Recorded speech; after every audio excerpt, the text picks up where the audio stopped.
वहीं सुजानपुर के पूर्व विधायक राजेंद्र राणा से हमारे संवाददाता ने खास बातचीत की। इस दौरान उन्होंने प्रदेश की कांग्रेस सरकार पर हमला बोला।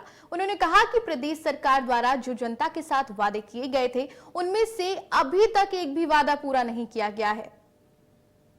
नमस्कार, स्वागत है आपका इंडिया न्यूज में। आज हमारे साथ खास मेहमान पूर्व विधायक राजेंद्र राणा जी हैं।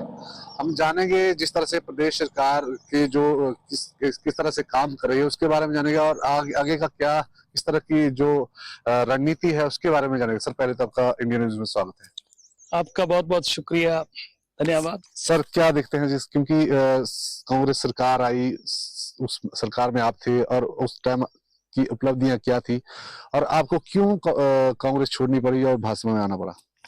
देखिए, पहली बात आपकी सही है कि जब ये सरकार आई है उस समय हम लोग कांग्रेस में थे, और उस समय भी मैं व्यक्तिगत तौर पर कार्यकारी अध्यक्ष होने के नाते पार्टी का, कांग्रेस का, उस समय मैं कई इश्यूज को लेकर मैं उनको बताता रहा कि भाई ये आप जो गारंटियां दे रहे हैं, ये गारंटियां कैसी पूरी होगी, क्योंकि हिमाचल प्रदेश की आर्थिक स्थिति जो है इतनी मजबूत नहीं है कि आप फ्री वाला काम जो है वो करते रहेंगे। 1500 रुपए दे देंगे, 300 यूनिट फ्री दे देंगे, 5 लाख नौकरियां 5 साल में दे देंगे।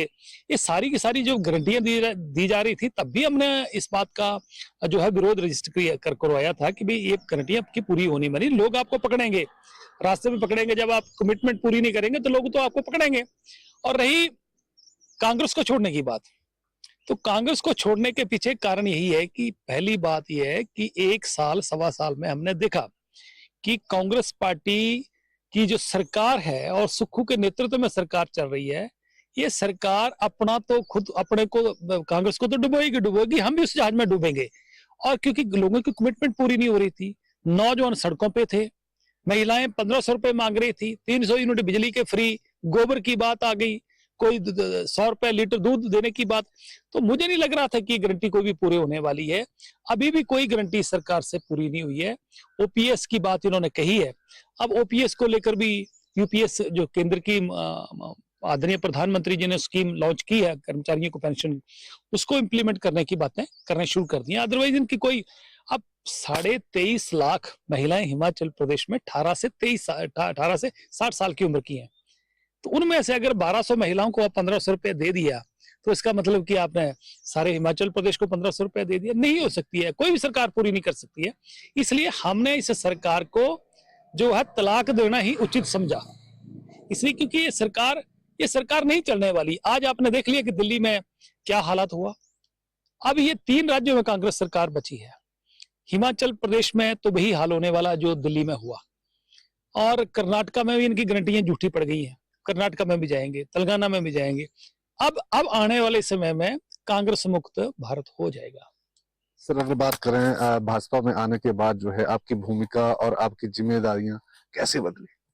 देखिए, ऐसा है कि मैं तो भारतीय जनता पार्टी में पहले भी रहा हूं, और भारतीय जनता पार्टी में रहकर 2002 से लेकर 2012 तक मैं पार्टी में मीडिया प्रभारी भी रहा, मैं पार्टी का प्रवक्ता भी रहा, और जहां जहां पार्टी ने जिम्मेदारियां दी निभाई।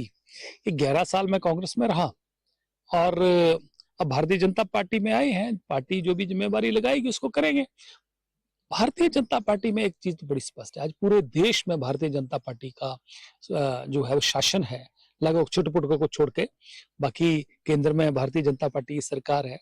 तो भारतीय जनता पार्टी एक कैडर बेस्ड पार्टी है, ग्रास रूट पे काम करने वाली पार्टी है, संगठन बहुत मजबूत है, ग्रास रूट पे संगठन है, तो इसलिए काम करने का भी मजा आता है।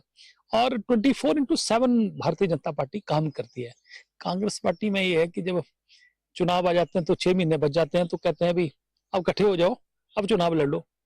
एक कैंडिडेट को पकड़ेंगे भी, आप जाओ तो चुनाव लड़ ले, कैसे चुनाव जीतेगा आदमी?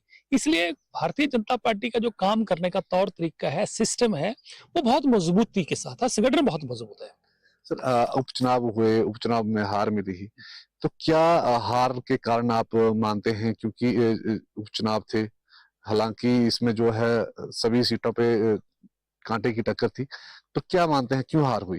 देखिए, ऐसा है, लोकतंत्र में जो भी व्यक्ति चुनाव लड़ता है उसको मान के चलना चाहिए कि जीत और हार दोनों ही आपकी चुनाव लड़ने की प्रक्रिया है। कुछ जीत भी सकते हैं, हार भी सकते हैं। लोग बड़े बड़े चुनाव हार जाते हैं, हम भी चुनाव हारे, परंतु ये जो चुनाव हारने का वजह है, इसमें मुख्यमंत्री सुखविंदर सिंह सुक्खू ने एक नंबर की झूठ प्रचार किया। 15 करोड़ कोई 35 करोड़ में बिक गए, कोई खा गए, इस तरीके से झूठी बातें करी। हमने उस समय भी कहा था, आज भी ये बात कर रहे हैं कि सुक्खू 15 करोड़ की तो दूर की बात है, 15 रुपए साबित कर दे, 15 पैसे साबित कर दे, एक नंबर का झूठा आदमी है। मुख्यमंत्री जो है वो हिंदुस्तान में जितने भी मुख्यमंत्री रहे, इन्होंने एक इतिहास बनाया, रिकॉर्ड बनाया झूठ बोलने का। दूसरा इन्होंने रिकॉर्ड बनाया अपने मित्रों को रेबड़ियां बांटने का। अरे हिमाचल प्रदेश छोटा सा राज्य है, 30 तो इनके ओएसडी, एडवाइजर, मीडिया कोऑर्डिनेटर, को टर्मिनस पे इन्होंने नियुक्तियां कर दी, और 1000 के करीब करीब लोगों को जो नौकरी पे में थे, चाहे वो अधिकारी थे, चाहे कर्मचारी थे, चाहे 4th क्लास में थे, चाहे 3 क्लास में थे, सबको 1000 लोगों को एक्सटेंशन दे दी। तो ये सरकार थोड़ी चल रही है, ये तो ना तो इसमें कानून है, ना कायदा है, ना संविधान है।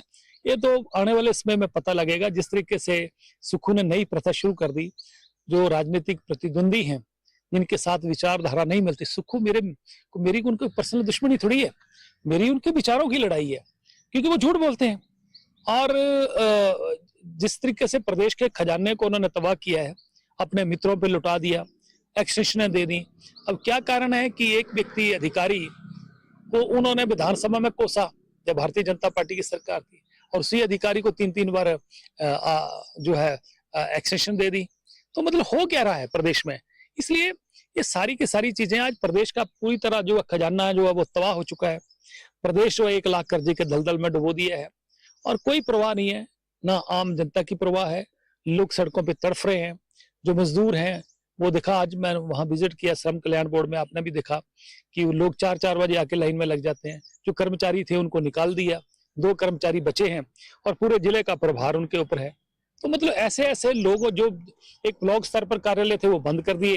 तो ये सरकार जो है, इसका वही असर होने वाला है जैसे दिल्ली में कांग्रेस का हुआ। सब परेशान है, और सबको लग रहा है कि अब जहाज तो डूब चुका है, अब अपनी नैया कैसे पार करें। तो नैया किसी की पार होने नहीं वाली, ये जिस जहाज में सब डूबेंगे। सब बात करने के लिए धन्यवाद। आपका भी बहुत बहुत धन्यवाद। ये थे हमारे साथ पूर्व विधायक राजेंद्र राणा, जिन्होंने हमारे साथ विशेष बातचीत की और हिमाचल के मुद्दों के ऊपर चर्चा की। हमीरपुर से इंडियन न्यूज़ के लिए स्मित राठौर।